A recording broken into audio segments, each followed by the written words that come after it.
Hello, everyone. My name is Bob Truby, and we still have a few people probably joining our call, and we want to welcome those who have come today. I serve as the National Director for InterVarsity's Emerging Scholars Network, and we're going to be talking today about jazz music, which is a distinctly American genre of music. It's a gift to us, actually, from the African American community in this country. At the same time, if you're not a jazz music lover, jazz might be a little bit of an enigma. We hope today's conversation helps us better understand this distinctly American art form, its historical roots, and the connection between jazz and the gospel of Jesus. Now, before we begin, I'm going to just share a few things about our time together. One thing I want to encourage us in is we are going to be recording today's conversation. And if you would prefer not to be recorded or photographed, please keep your mic muted and disable your video. By continuing to participate in the conversation with your video and or audio enabled after the recording begins, you consent to allow InterVarsity to use the recording and any screenshots of our conversation for InterVarsity ministry purposes, including posting a video recording online for asynchronous viewing. I'm going to stop the recording now to allow you to disable your video, and your audio should already be muted. So we'll do that, and you can, and then we'll resume in a moment here.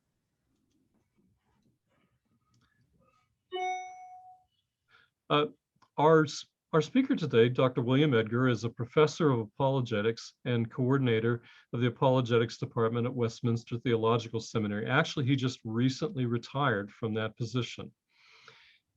He also has been professor associate at the Faculté Jean Calvin in Aix-en-Provence, France. I hope my French is approximately close. You did great. You did great. Okay. I had French in high school, which was many years ago. He's the author of several books, included Created and Creating, A Biblical Theology of Culture, The Christian Mind, Escaping Futility, Francis Schaeffer on the Christian Life, and Christian Apologetics, Past and Present. Dr. Edgar has also run a jazz band, which specializes in gospel music. His group has traveled around the globe, helping to bring the gospel through song to university students. In 2007, he recorded a live presentation at Chesterton House called Heaven in a Nightclub, which was a compelling history of jazz alternating between lecture and piano performance. There's a written version of some of that material at his website, which I'm going to place in the chat for us. Okay, that should be there. And you might find that interesting to watch after our time. So with that, we're going to go ahead and have a conversation together. And let me spotlight both of us here.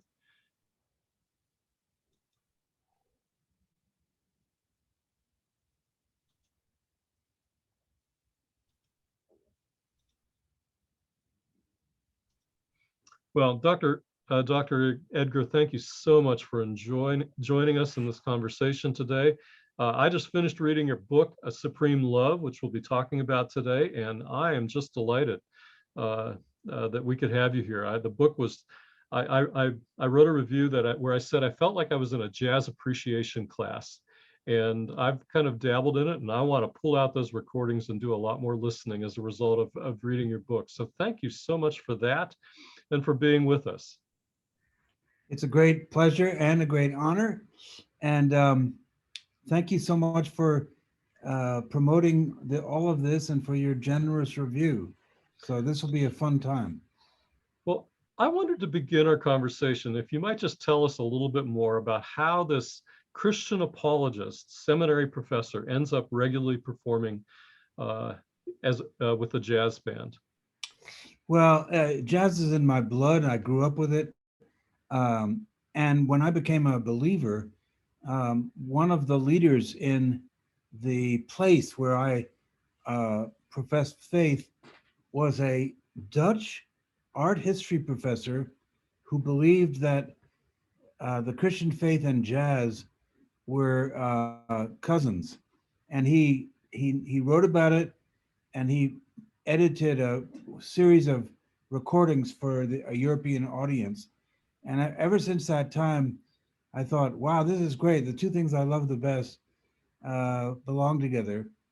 Um, I also strongly believe in something that Jeremy Begbie has said, my good friend, um, that although it's legitimate to analyze um, art through theology, it's also legitimate and indeed mandatory to understand theology through the arts.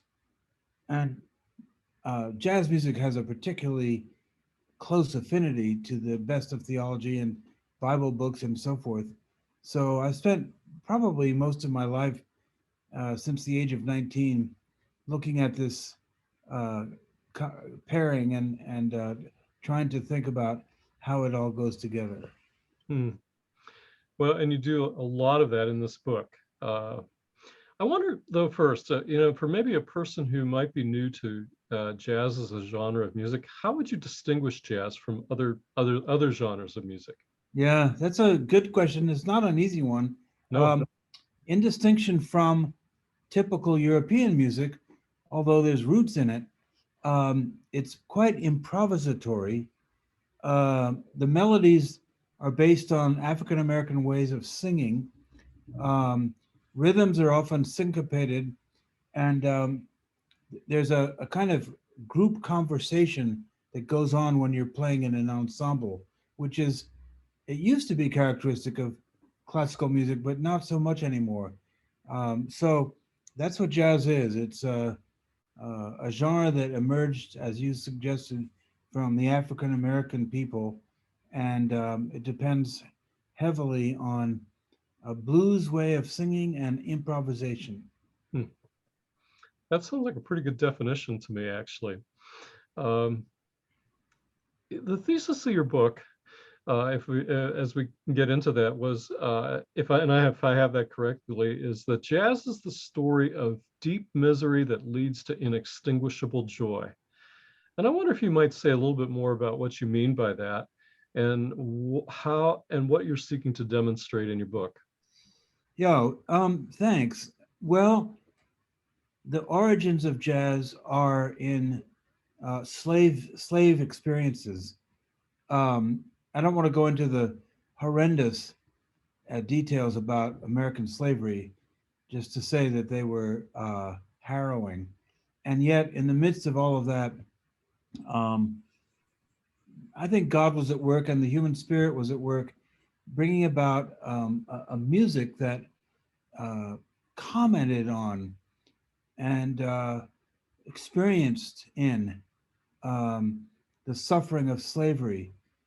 Uh, so, the two examples that might come to most people's minds are the spiritual, which is a unique African American uh, way of singing based on biblical themes and based on suffering, and the blues, which they were crystallized a little bit after the Civil War.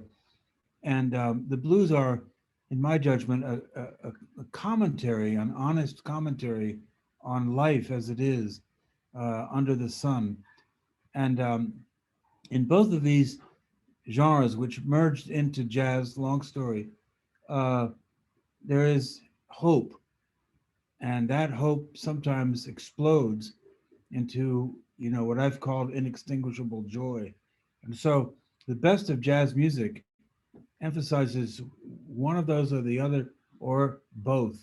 And that's not unique to jazz, but it certainly is unique to what jazz tries to do in distinction from European music. Hmm. The first part of your book really is about this history of slavery and the Black experience of slavery in the United States. From the Middle Passage onward, uh, and you actually do touch on some of those horrendous details. But one of the things you also talk about is this miraculous event of slaves believing the gospel despite their Christian slave owners. Uh, and I wonder if you might talk a little bit about that and how that shapes this music, and also respond to those who might speak of uh, slaves believing as just slave religion, and speak rather pejoratively of that as white oppression. Yeah, thank you. Well, there are a couple of ways in which enslaved people encountered the gospel. One of the most common was through evangelism, no surprise there. And they were both black and white evangelists who came and helped out with the community that was oppressed. Um, and the great miracle, I think, is that many black people responded to the message and to Jesus without endorsing the lifestyle of their oppressors who carried the message. It's a great miracle. Um, Now, there are lots of other ways in which the gospel came into the Black experience, and it's kind of a unique story of a people that found meaning. I won't say release because that sounds escapist, but found meaning in the music that echoes the biblical themes of Exodus, resurrection, lament, loneliness, Jesus on the cross. So they developed this music out of that consciousness. And after many, many avatars, it became what we call jazz. Hmm. I want to, you've touched on kind of this influence of spirituals, of gospel, and the blues. I wonder if you might say a little bit more about how each of them really contribute to shaping what we know of as jazz. Okay. Well, let me start with the blues. Uh, if you think of it with reverence, many of the prophets, and indeed our Lord Jesus himself, were blues singers. Uh, Job, one of the great blues singers in the Bible, in its own way, Ecclesiastes is a blues book. Hosea, others, and particularly Jesus, as he suffered in the garden on the eve of his crucifixion, saying, "Lord, if you could just take this away, but nevertheless, your will be done, not mine." That is a blues cry. I don't like the way things are. Mhm. Uh, my fiance left me, or whatever it might be, but I not only accept the way things are, not that that's good, but I'm resigned to it. But I also express criticism and judgment of it. Um, there's a lot more to say about the blues. Spirituals have a very direct connection with jazz. They were born in a couple of places. The most poignant is the Hush House, sometimes called the Praise House. And this, you might know, is when the slave owner uh, was at least approving of the slaves embracing Christianity, but not supporting it. They found ways to worship God clandestinely. And so cabins were built on the edge of the plantation, and people would come to meetings 2 by 2, so as not to be discovered. And they brought buckets and sheets, doused the sheets, and nailed the sheets to the wall as a kind of a soundproofing, and began to support the minister who preached in the typical African American way. Um, it's still going on today in the African American church. the minister starts out talking the way I am, and then soon the Spirit moves him and he gets transported into uh, themes that are cantilated and sung. Um, and unlike many white churches, uh, the African American church is participatory. The congregation supports the minister, fix it and amen. And they began to cantillate along with that. There's some very moving accounts of how that happened, Mm. and out of this cantillation came the most powerful music that I know, with themes like uh, "Were you there when they crucified my Lord?" or "Go down, Moses," or just some of the great themes that have become worldwide popular. Another place, this is kind of interesting, is on the occasion when the white slave owners would allow their slaves to go to church, and of course sat in the back and all. The music that they heard was likely to be exclusive psalmody, Mm. uh, psalms sung without instruments, and because of that, there was a style of singing developed, um, which was slow, very slow sometimes, but was antiphonal, call and response. So the lead cantor would sing the first line of a psalm, and the congregation would sing it back. And it was a very slow process, but within this was opportunities for improvisation, grace notes and falsettos and passionate renditions of a word.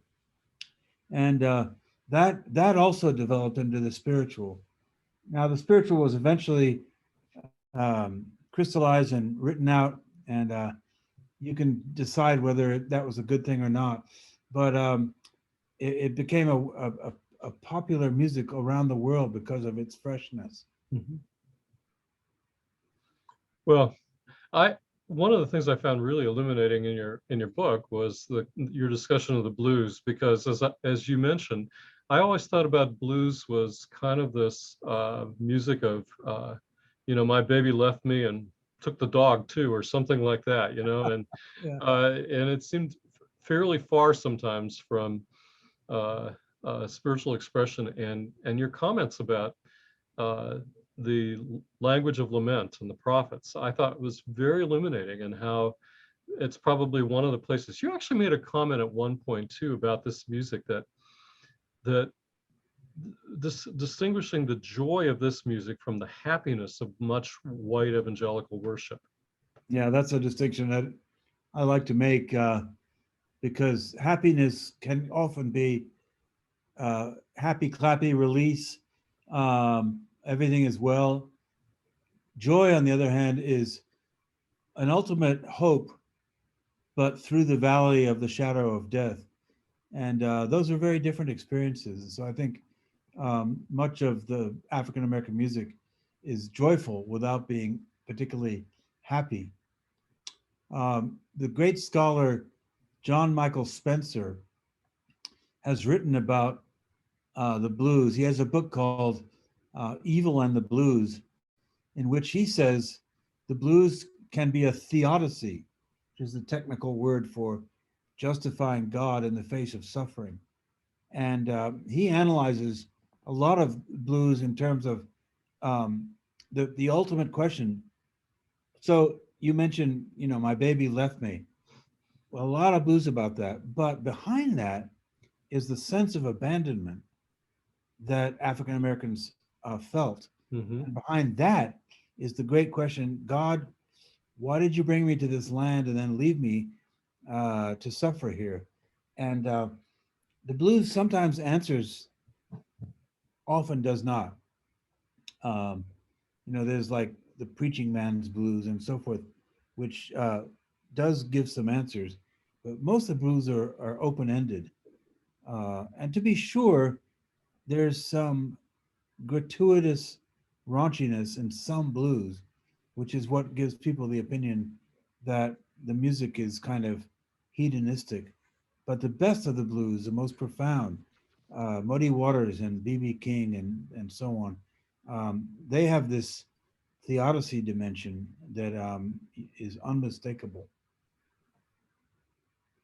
Yeah. Well, let's talk a little bit about jazz itself. And you, you've talked about some of the roots of Black music in this encounter with the gospel.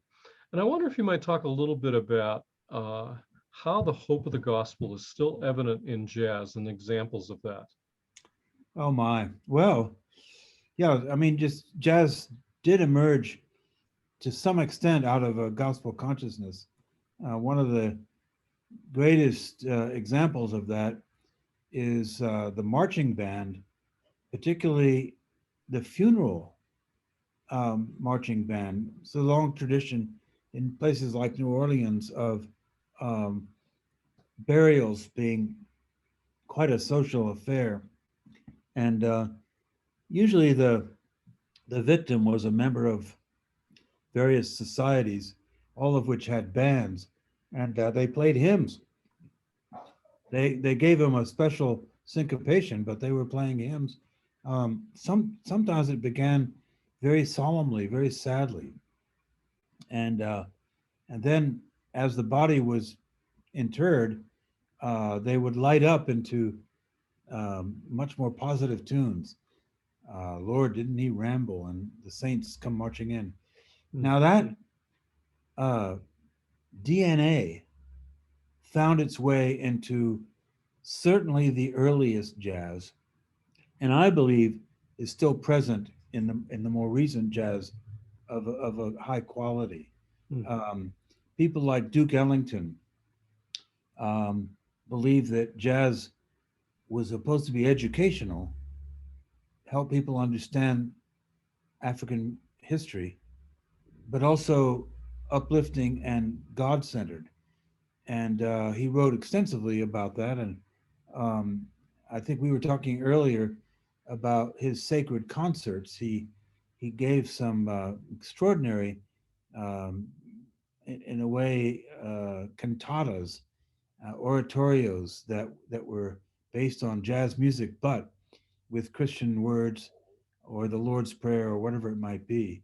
And he's one example of many who brought this feeling, this DNA.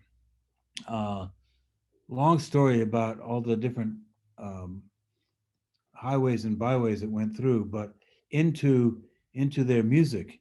And I think there's plenty of remnants of that today, even among musicians who don't know much about all of this. Like you can almost never go to a nightclub without hearing songs like "Come Sunday," and half the people who play it don't know where it comes from. It comes from one of Ellington's sacred suites, words by Mahalia Jackson, and it's a spiritual, but it sounds like jazz to most people listening. And sometimes it's less direct. It has this narrative that I argue about, from misery to joy, in the different pieces. Sometimes it can be very joyful. Uh, it was the only form of real release that sometimes African Americans had, and it was never far away from the suffering. But their way of dancing, their way of expounding on rhythm, these were profoundly connected with the gospel roots. So I think today you can find tons of musicians who either directly or indirectly exemplify the spirit of spirituals and in their music, even though they're playing jazz that might sound quite removed from it. Well, as we're kind of drawing this part of our conversation to a close, and I would encourage people, if you have questions, this is a good time to start putting them in the chat.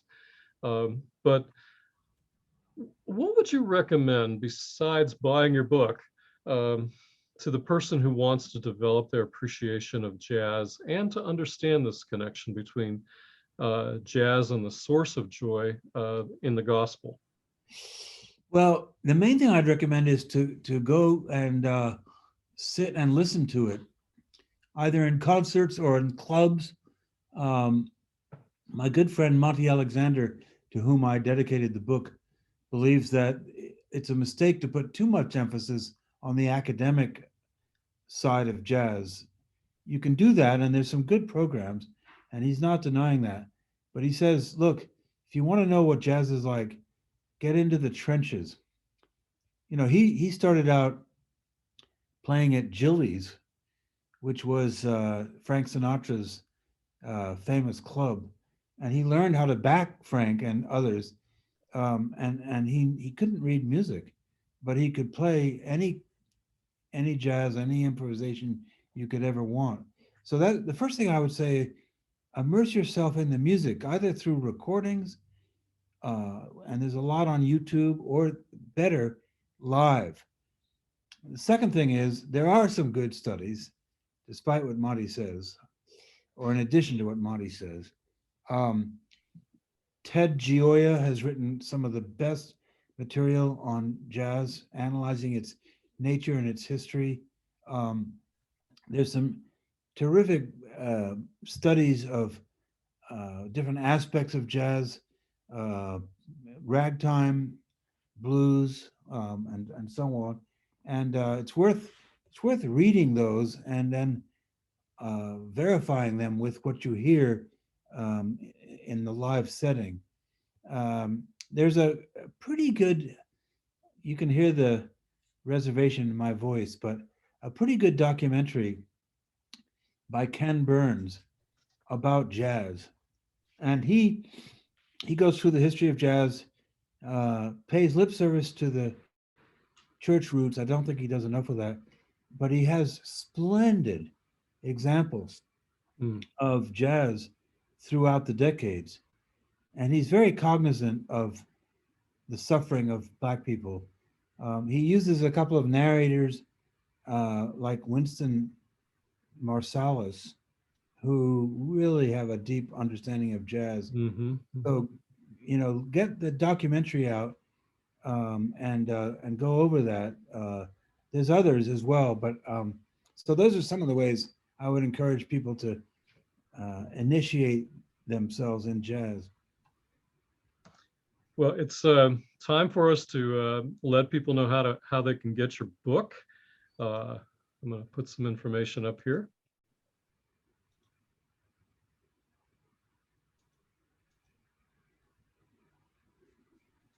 Um, Supreme Love is the book that we've been talking about today. It's available at University Press, and the link to order the book is in your chat. And if you use the code GFMWeb22 at checkout, you can get a 30% discount. One of the wonderful things I would let you know about the book too, it's got nearly 10 pages of YouTube links in it to different, organized by different subgenres of jazz that allow you to listen to some of the people and many more. Some of the people we've been talking about and many others that really gives you a sense of some of the great performances of jazz. So for that alone, I think it's worth the price of admission. So I would encourage you to go visit. Well, we're going to go ahead.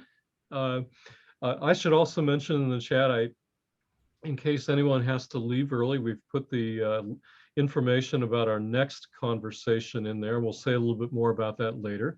But now I want to go ahead and begin to take some time for some questions. And let me see if we have any here. We're really glad for a couple of you who have jazz connections. I love the idea of a jazz evensong, and that sounds quite wonderful. And also, a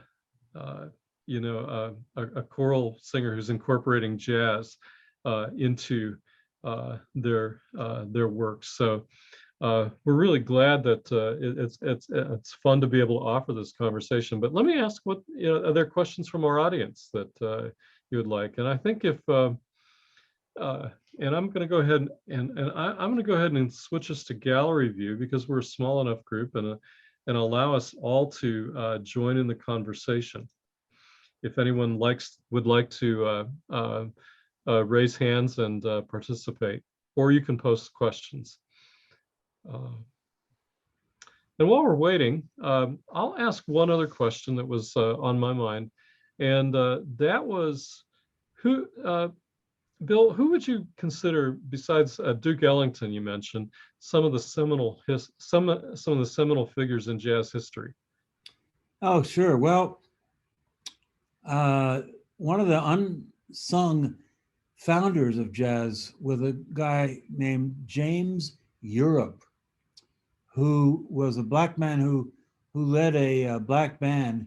He was in the military, and he served in France, and loved to play spirituals and a jazz version of some of the popular songs of the day. And I think I mentioned this in the book. Um, Wonderful French soldiers suffering on the battlefield would bring poems to him, and he would set them to music, and it became jazz.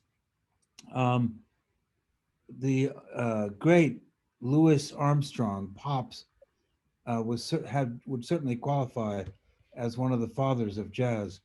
Um, his story is very interesting. It's been written about extensively. Uh, he uh, he grew up in a waif's home in New Orleans, was given a cornet and started playing with the bands, and developed this unique style of improvisation, and began to lead bands. He moved to Chicago and led a couple of bands there, including the Hot Five and the Hot Seven. Another figure is Jelly Roll Morton, who was a tremendous musician, performer, composer. Um, you can get from the Smithsonian some interviews that Alan Lomax did of Morton. Ferdinand was his real name. Uh, these are rather colorful and, I would say, even boastful accounts of jazz. He takes credit for the invention of most of it, but maybe a lot of credit is due. He wrote, for example, the Tiger Rag and so much music that became standards. Um, so these musicians were the pioneers. It was followed more by swing bands, um, Count Basie, and some of the great bands, Artie Shaw.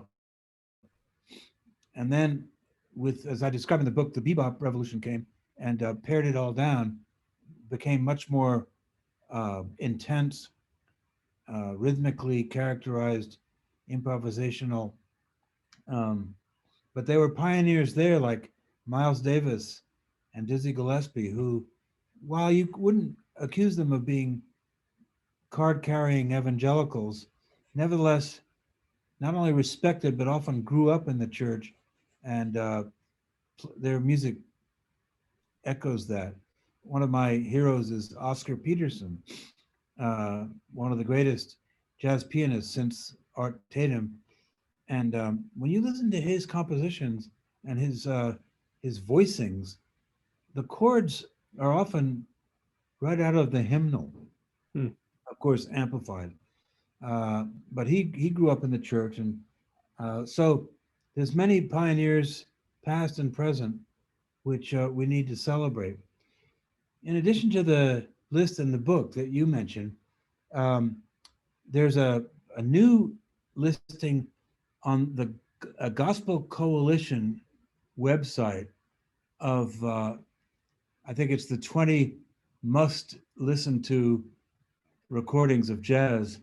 If you want to be initiated into jazz, those would be a good place to start. So yeah, that's a, thank you for your question. Yeah. We have a question from Joshua.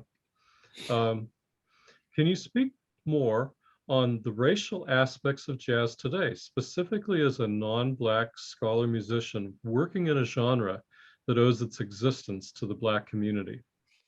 Wow, yeah, what a wonderful question.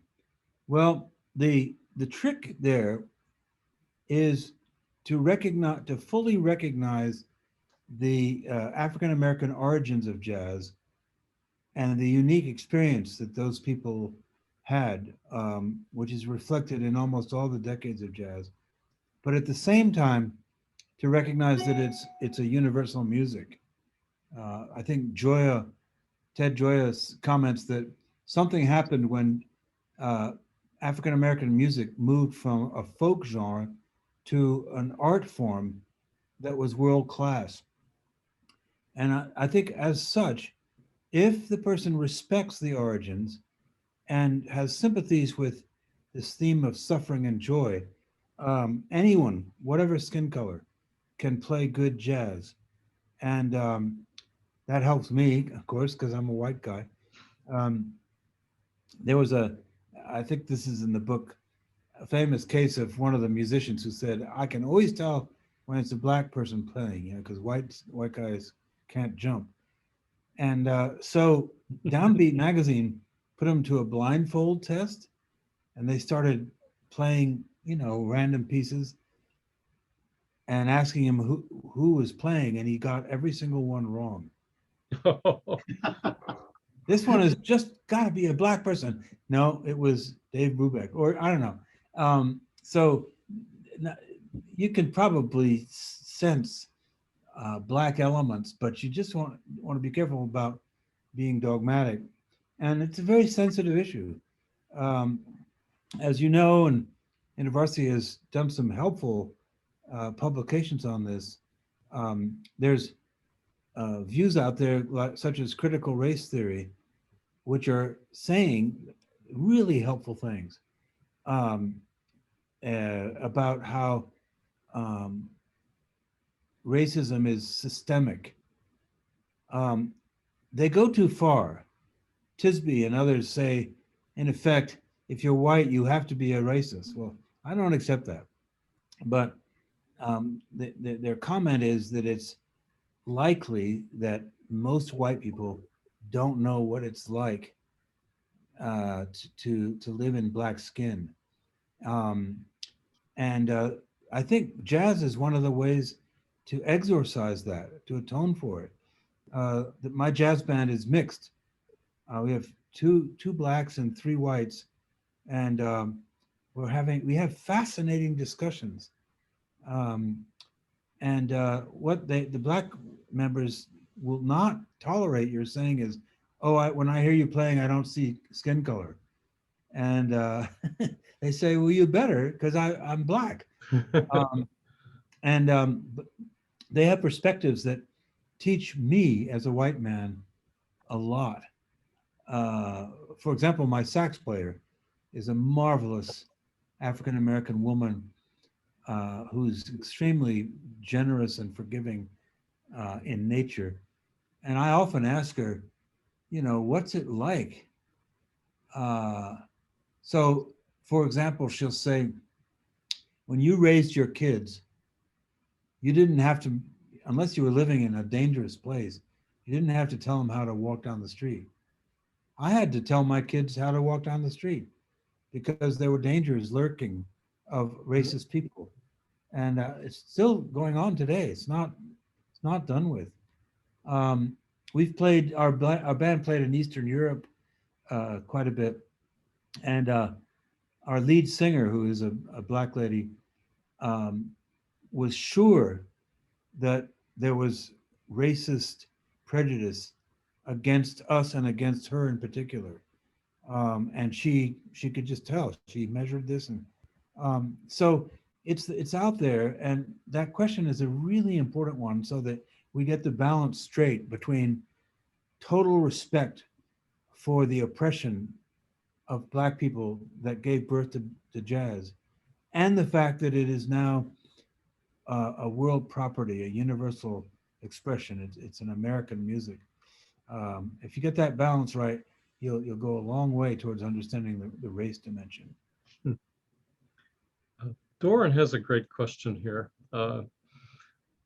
He says, as a Christian and a jazz musician, can you speak to the ways that your playing, practice, performance, experience in the trenches with the music has influenced, interacted with your own spiritual life and growth, and vice versa? How has your spiritual life been impacted by jazz? Oh, wow. Have you got a couple of years? Yeah, I did think that question covered a lot of ground, but Yeah, no, it's a good one. Well, I'll look at both aspects very, very briefly. Um, when I'm playing in the trenches, I'm often playing with Black musicians who have had the African American experience. And I not only want to learn from them, but want to play like them and want to back them and want to figure out what their chops do.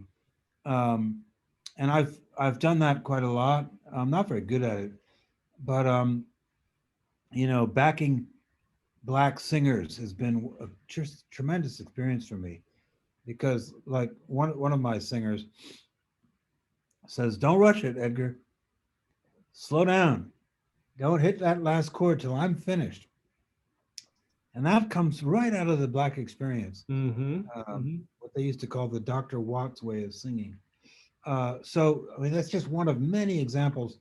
And I've gotten to know musicians, spent a lot of time with musicians, hanging out with musicians, um, letting them gently but firmly correct me, or letting them encourage me. A lot of Black musicians don't realize that there's some white people out there who really dig the music. And then the other way around, that's a hard one. Um, I think my spiritual life, to quote one of my heroes, um, Carl Ellis, it has a jazz component to it. Um, I want to say this carefully, but I think the Christian life has an improvisatory character to it. Um, we not only have the law of God, but we have wisdom. And wisdom is not a series of rules. It's the how-to of life. What do I do in this situation? How do I respond to this guy and that guy? And it should be informed by the law of God, but it should also be spirit led in the best way. Um, and I'll say this with reverence, I hope, but I believe that the incarnation was, uh, God's improvisatory solution to man's problems. Um, who would have thunk that the second person of the Trinity becoming man and then suffering on the cross would have been the answer to the dilemmas of a fallen world? So my spirituality is, I hope, deeply connected with jazz music, particularly the element of improvisation. So thank you so much for your question. uh, and Ruth has a question here. How do you think jazz has interacted with or been moderated by more contemporary influences? It's often seen as a niche genre and perhaps gets left out of discussions on music and worship internationally. Any insights? Well, I'll try. First of all, I think I point this out in the book. As jazz matured, it was often open to, if not married with, other forms of music, such as Brazilian. Uh, One of the forms that many of us love is called fusion, which fuses elements from rock music with jazz. And so jazz is constantly moving, and it's never completely tribal or isolated from other influences. There are people who try to do that and be purists, but they kind of drive themselves into obscurity often. So there's something wonderful about the way jazz can be open to the influence from other genres. Now, as to uh, how to incorporate that into worship, one of the great, I think, hopes in the future is the encounter of jazz with world music. Um, you want to be careful with that because it can become a fad. But there's a tremendous interest today in ethnomusicology and world music, and some of that works extremely well with jazz and compares well to it. And so we want to be open to that and incorporate some of that into our thinking and our worship. Does that help, Ruth? Yes, it does. Thank you. Okay, dear. Thanks, Ruth. That was a great question. Um, well, we're kind of about at the time where we want to give Dr. Edgar kind of the last word, so to speak. And so I wonder if you have any kind of concluding thoughts, encouragements for those who are listening today or who will be listening to this recording later on. Well, jazz has been such a blessing in my life and to the human race. And as I've argued, it's come out of the unique experience of suffering and hopefulness that the Black community experienced and then shared with all people around the world. One of the most important movements within Black music has been gospel. And I suppose it's affected worldwide audiences more than almost any other form. It's gotten into the movies, it's gotten popularized. And the greatest of all the musicians and composers of gospel is a fellow named Thomas A. Dorsey, not to be confused with the white trombonist Tommy Dorsey. And he wrote, scores of gospel music, and probably the one that's had the most influence is Precious Lord. And let me read that, and we can end on that. Precious Lord, take my hand. Lead me on, let me stand. I am tired, I am weak, I am worn. Through the storm, through the night, Lord, lead me on to the light. Take my hand, precious Lord, and lead me on. That is a good word to end on. Thank you so much. Well, one more time, we want to let you know about the book that we've been talking about today, and encourage, if you're not already convinced, I hope you will be, to pick up a copy of this. It's available at 30% off with the code GFMWeb22, and the link is in your chat for that. So like I said, I thought this was just a marvelous book. I've kind of dabbled in jazz, and this encourages me to get out my jazz recordings, and if I get a chance to go and listen to some local jazz musicians. There you go. There we go. Now, our next conversation I want to tell you about, I think is going to be a very important conversation. We're going to be talking with Paul Miller about his new book, The Religion of American Greatness. That Christian nationalism first came to our attention for many of us in the 2016 election. And it's a contended idea in a number of the midterm races going on right now around the country. But what is it, and how is this different from patriotism? Paul Miller will help us understand this movement and offer his own ideas of how it's problematic. Who's Paul Miller? He has a PhD from Georgetown University. He's the professor of the practice of international affairs at Georgetown University's School of Foreign Service. He's co-chair of the Global Politics and Security Concentration. He spent a decade in public service as director for Afghanistan and Pakistan on the National Security Council staff. He's was an intelligence analyst for the Central Intelligence Agency and a military intelligence officer in the U.S. Army.